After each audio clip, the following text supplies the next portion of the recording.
What I'm about to show you could change the way you look at every single blood pressure pill sitting in your medicine cabinet. Because if you're taking amlodipine, losartan, or lisinopril, there's a very real chance that one symptom you've been brushing off as age, stress, poor sleep, or just a rough day is actually your body trying to warn you that your medication is affecting you in a way nobody fully explained. And that's the part that worries me. Because people don't usually get hurt by these medications when they're prescribed incorrectly. They get hurt when they don't understand what the medication is actually doing inside them. They miss the clues until something serious happens. Before we begin, please subscribe to my channel so you never miss clear, life-saving health guidance designed to protect you. I'm Dr. Caleb Mercer, and if you've been told to take amlodipine, losartan, or lisinopril to lower your blood pressure, there are 11 things you need to understand right now. Not because your doctor is hiding them from you, but because most appointments are too short, most explanations are too rushed, and most patients walk out with a bottle in their hand and only half the information they actually need. By the end of this video, you're going to understand which side effects are common, which ones are dangerous, which ones sound harmless but absolutely are not, and why the single most important truth of all has nothing to do with the number on your blood pressure monitor and everything to do with whether you can safely stay on the medication long term. Let me start with Margaret, because her story explains why this conversation matters so much. Margaret was 73, careful, organized, the kind of patient every doctor hopes for. She took her medicine exactly as prescribed, never missed a follow-up, never skipped a dose. Her blood pressure looked beautiful on paper. Everything seemed perfect. But 10 weeks later, she was sitting across from me telling me her wedding ring didn't fit anymore. Her ankles puffed up every evening, and she felt strangely heavy by the time she went to bed. She thought she was gaining weight. Her son thought it might be her heart. Margaret was frightened, and what nobody had fully explained to her was that the medication doing exactly the right thing for her blood pressure was also causing a very specific side effect that can fool people into thinking something else entirely is wrong. And that brings us to number 11. The first thing doctors often don't have the time to spell out clearly. These three medications are not interchangeable pills wearing different labels. Amlodipine is a calcium channel blocker. Losartan is an RB. Lisinopril is an ACE inhibitor. They all lower blood pressure, yes, but they do it in completely different ways, which means they create completely different patterns of side effects. If you don't understand that, you'll misread what your body is telling you. You'll assume all blood pressure medicine works the same. It doesn't. Amlodipine tends to relax blood vessels in a way that commonly causes swelling in the lower legs. Lisinopril is famous for a dry cough. Losartan is often chosen precisely when someone can't tolerate that cough. Same goal, different pathway, different clues. Now, here's why that matters more than people realize. If you start coughing on lisinopril and assume every blood pressure medicine will make you cough, you may stop treatment altogether. If you swell on amlodipine and assume your heart is failing, you may panic for no reason. If you feel perfectly fine on losartan and assume there's nothing to watch for, you may miss a potassium problem building quietly in the background. The first hidden truth is simple but powerful. The name on the bottle tells you the class, and the class tells you the pattern. Once you understand the pattern, you stop being surprised by your own body. And once you stop being surprised, you make better decisions faster. And that can prevent a medication side effect from turning into a medical emergency. Number 10 is the one Margaret was living through without even knowing it. Amlodipine can cause ankle and leg swelling, and this swelling is one of the most misunderstood side effects in all of blood pressure medicine.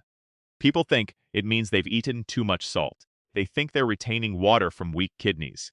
They think they're just becoming less active and putting on weight.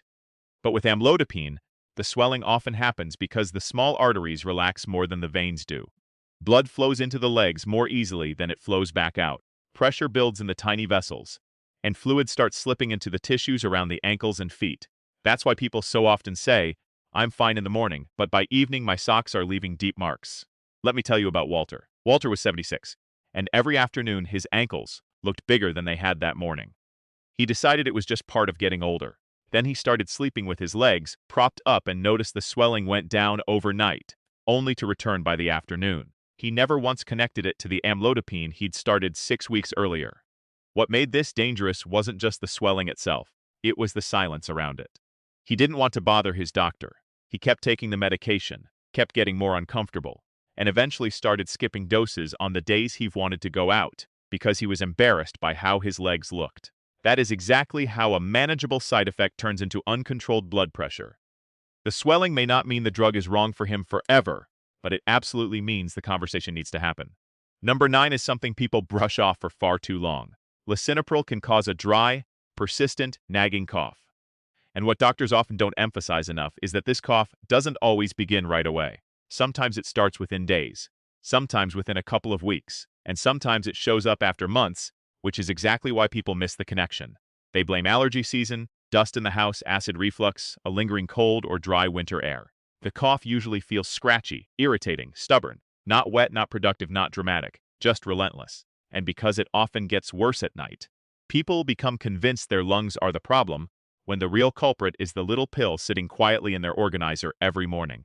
Eleanor learned this the hard way. She was 69, and 4 months after starting Lisinopril, she developed a tickle in her throat that simply would not go away.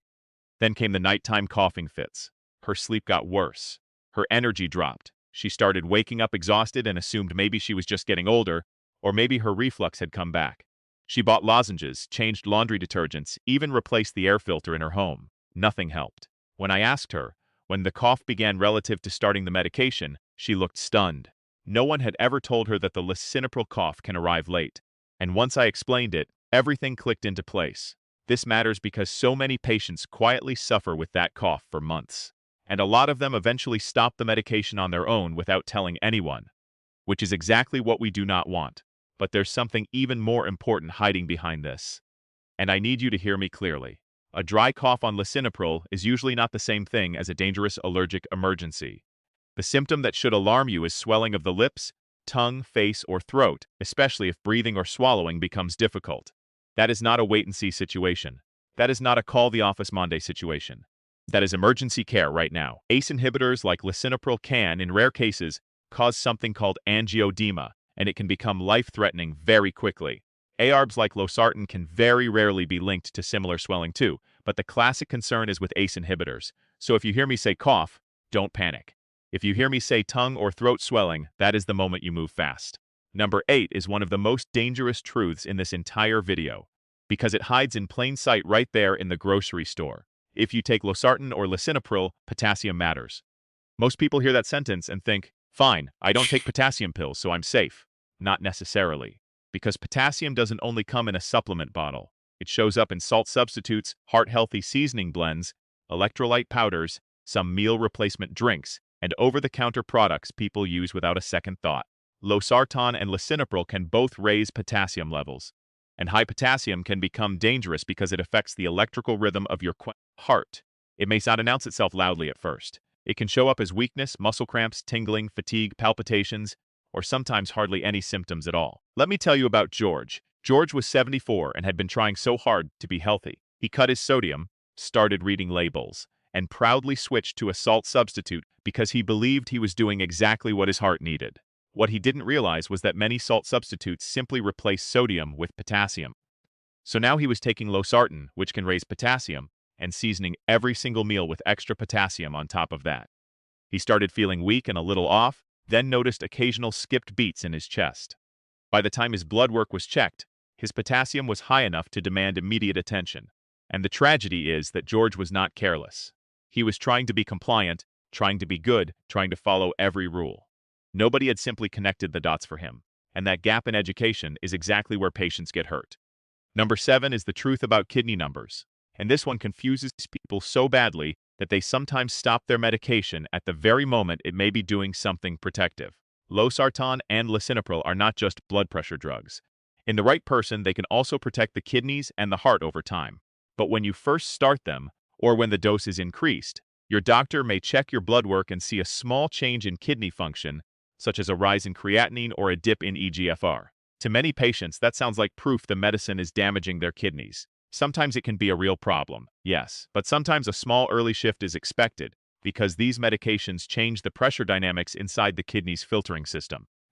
That's exactly why the blood test matters, and why guessing is so dangerous. Sharon nearly made that very mistake. She was 71 and had both high blood pressure and early kidney disease. Her doctor started lisinopril specifically because it could help protect her kidneys long-term. A couple of weeks later, her labs shifted slightly. She saw the results in her patient portal before anyone had a chance to call her, panicked, and decided the medicine must be hurting her kidneys. She was one click away from stopping it. That same evening when we spoke, I explained that the key question wasn't just, did the number move? The real question was, how much did it move, what's the trend, and what else is happening in the body? A mild, expected change under supervision is a completely different thing from a dangerous decline. That's why lab follow-up is not optional theater. It is part of the treatment itself. Because these drugs are powerful and genuinely useful, but only when they're monitored intelligently. And this leads directly into number 6, which is one of the most overlooked dangers in older adults. Dehydration changes everything. If you're taking Losartan or Lisinopril and then you get vomiting, diarrhea, a stomach bug, poor appetite, or heavy sweating in hot weather, the medication that was helping you yesterday may hit you very differently today. Your blood pressure can fall too low. Your kidneys can become stressed. You can feel dizzy, weak, or faint. In some cases, you can slide into acute kidney trouble faster than you'd ever expect. The medication didn't suddenly turn against you. The body's fluid balance changed, and now the very same dose is acting in a completely different internal environment. This is one of the most important nobody told me moments in all of blood pressure care because people keep taking the same pills right through illnesses that dramatically alter their hydration. Frank was 78 when this caught up with him. He had a nasty stomach virus, couldn't keep much down, and still took his usual Losartan every morning because he was proud that he never missed a single dose. That night, he stood up from the couch, the room spun, and he very nearly collapsed. In the emergency department, the problem wasn't that Losartan was a bad drug. The problem was that his body was depleted. He'd lost fluids, his blood pressure had bottomed out, and his kidneys were under strain. What he needed was not blind obedience to the pill bottle. He needed a plan for sick days. He needed to know when illness changes the rules and when to call for guidance instead of just powering through. That kind of practical advice isn't dramatic, but it prevents real suffering. And it prevents that very dangerous belief that medication must be taken no matter what the body is doing. Number 5 is the hidden trap sitting in millions of medicine cabinets, and at first glance, it has nothing to do with prescription drugs at all. Ibuprofen. Naproxen. A handful of those just for my back, just for my knee, just for the weak and gardening pills. If you're taking Lisinopril or Losartan, and especially if you also take a diuretic, a water pill, regular use of certain anti-inflammatory pain medicines can create a perfect storm for the kidneys. This is one of those interactions that genuinely shocks patients because every single piece feels so ordinary on its own. A blood pressure pill, a pain reliever, maybe a water pill. Nothing sounds dangerous. But together, in the wrong situation, especially with dehydration in the mix, they can reduce blood flow to the kidneys and increase the risk of kidney injury. And most people never mention the over-the-counter pain medicine to their doctor because they don't even think of it as medicine, just something from the drugstore shelf. Carol did exactly that. She was 73, took Lisinopril for her blood pressure and a water pill for leg swelling, and used ibuprofen several times a week for the arthritis in her hands. She thought she was managing beautifully. Then her labs got worse, her blood pressure turned erratic, and suddenly everyone was scrambling to figure out what had changed. It wasn't a mystery, it was the interaction.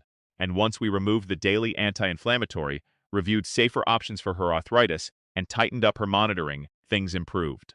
But this is what I need you to understand. Many patients believe medication dangers only come from rare side effects buried in tiny print. In reality, some of the biggest dangers come from common combinations that nobody reviews carefully enough. If you take Losartan or Lisinopril, over-the-counter pain medicine is not a casual topic. It is a serious safety topic, and it deserves a real conversation. Number 4 is the side effect people normalize until the day it becomes a fall. Dizziness, lightheadedness, that woozy moment when you stand up too fast, the weak feeling after the first few doses. With all 3 of these medications, especially when you're starting them or increasing the dose, your body may need time to adapt to a lower blood pressure. That can mean dizziness, particularly when you move from lying down to standing. People laugh it off. They say, "Oh, I just got up too quickly." Maybe. But in older adults, a few seconds of dizziness can turn into a fractured wrist, a head injury, or a broken hip. And here's what people don't realize. Sometimes dizziness means the medication is doing its job just a little too aggressively for your current body, your current hydration, or your current combination of medicines. Joseph was 80 and prided himself on his independence. He lived alone, moved carefully, and hated asking anyone for help. 2 days after starting a higher dose of amlodipine, he stood up in the bathroom in the middle of the night and felt the whole world tilt. He grabbed the sink just in time. He didn't fall, but it scared him badly. When I asked whether anyone had warned him to rise slowly, to sit on the edge of the bed first, and to watch closely for persistent weakness or near fainting, He just shook his head. He'd been told the medication might lower his pressure. He had not been told what that might actually feel like in a real body, moving through a real house, in the dark. That is the difference between prescribing a drug and preparing a patient. Mild dizziness may improve. Fainting is never something to ignore, and repeated dizziness is never something to silently endure. Now we come to number 3, and this is where so many intelligent people accidentally sabotage their own treatment. They look at one blood pressure reading, see a high number, and conclude the medication is failing. Or they see one low number and decide the medication is too strong. That is simply not how blood pressure works. Blood pressure moves. It changes with sleep, pain, stress, talking, posture, meals, caffeine, and even anxiety about the reading itself. A single number is not a verdict, it is a snapshot. What matters is the pattern. What matters is consistency. What matters is what your body is telling you over time, not what one startled glance at the monitor showed you on a Tuesday morning after a bad night's sleep and a rushed trip to the bathroom. Medications like Amlodipine, Losartan, and Lisinopril should be judged by trends, not by panic. Diane was 67 and checked her blood pressure every time she felt the slightest bit worried. If she had a headache, she checked it. If she read a stressful headline, she checked it. If she got a high reading, she checked it again 2 minutes later. Then again. Then again. Until she had a whole page full of numbers and a heart full of fear. She was absolutely certain her lisinopril wasn't working, but when we slowed everything down, used the same time each day, and had her rest quietly before measuring, a very different picture emerged. Her medication was actually working reasonably well. The chaos was in the method, not in the medicine. And this matters because once people decide their medication has failed, they start making impulsive choices. They take extra doses. They skip doses. They demand a change based on noise. Good medicine plus bad interpretation creates bad outcomes every single time. Number 2 is about timing, and I cannot overstate how often this creates completely unnecessary danger. These medications work best when taken consistently. Same general time, same routine, same system. If you miss a dose, the answer is usually not to double up later, unless a clinician has given you very specific instructions. Many patient instructions for these drugs say to take the missed dose when you remember, unless it's close to the time of your next dose. And if it's close, skip it and go back to your normal schedule. Do not take 2 at once. Yet people do it all the time, because they're afraid of their pressure climbing. Then they get dizzy, weak, or frightened by a drop they cause themselves. Consistency is not boring. Consistency is exactly what turns a prescription into a stable treatment plan instead of a daily gamble. Martin was 75 and took his medication faithfully, except when he didn't. If he forgot his lisinopril in the morning, he'd take it at lunch. If he remembered again before dinner, he'd convince himself it was safer to take another, just in case. Once, after a high reading at home, he took an extra tablet because he didn't want to risk a stroke overnight. That decision landed him in bed the next day, feeling washed out and unsteady. He hadn't failed because he was reckless. He failed because nobody had ever drilled into him that blood pressure medicines are not rescue pills for random spikes. They are long-game medications. They work through steady, consistent use, not emotional reactions. If you don't know what to do when you miss a dose, ask. If you're not sure whether you can shift the timing or combine pills, ask. Guessing with these medicines feels small in the moment, but it can create very big problems. And now we arrive at number 1. The single most important thing doctors often do not say out loud clearly enough. The best blood pressure medication is not the one that gives you the prettiest number for 3 weeks. It is the one you can stay on safely, consistently, and intelligently, because it fits your body, your symptoms, your other illnesses, your lab results, and your life. That is the truth people miss.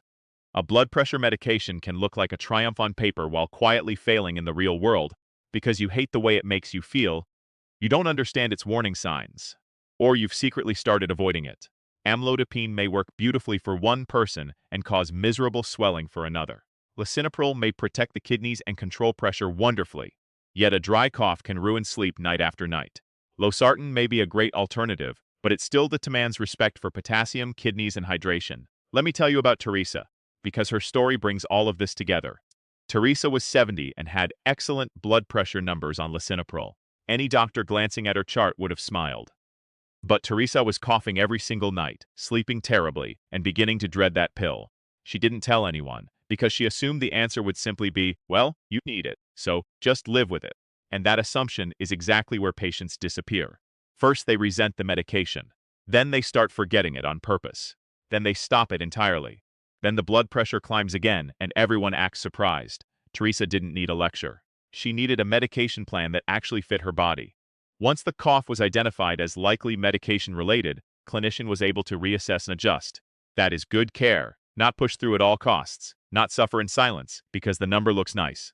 Real care means the person matters just as much as the pressure. This is what doctors won't always tell you clearly enough. Side effects are not personal weakness. They are data. Swelling is data. Cough is data. Dizziness is data. Weakness after dehydration is data. A strange pounding heartbeat, persistent lightheadedness, worsening fatigue, muscle cramps when potassium is off. Those are all pieces of information. Your job is not to diagnose yourself. Your job is to notice the pattern and report it. Too many people believe being a good patient means never complaining. Absolutely not. A good patient pays attention. A good patient speaks up early. A good patient doesn't wait until their throat is swelling, their kidneys are struggling, or their blood pressure is wildly uncontrolled because they quietly stopped the medicine 3 weeks ago without telling a soul. Silence is not strength here. Silence is risk, and risk grows in the dark. So let me give you the practical framework I want you to carry with you every time you take amlodipine, losartan, or lisinopril. If you take amlodipine, watch for ankle swelling, flushing, headaches, dizziness, and that heavy-legged feeling by evening. If you take lisinopril, watch for a persistent dry cough, dizziness, any swelling of the lips, tongue, or throat. If you take losartan, watch for dizziness, weakness, illness-related dehydration, and signs that potassium may be drifting too high, such as muscle weakness, cramping, pins and needles, or an irregular heartbeat. With losartan and lisinopril especially, blood tests matter.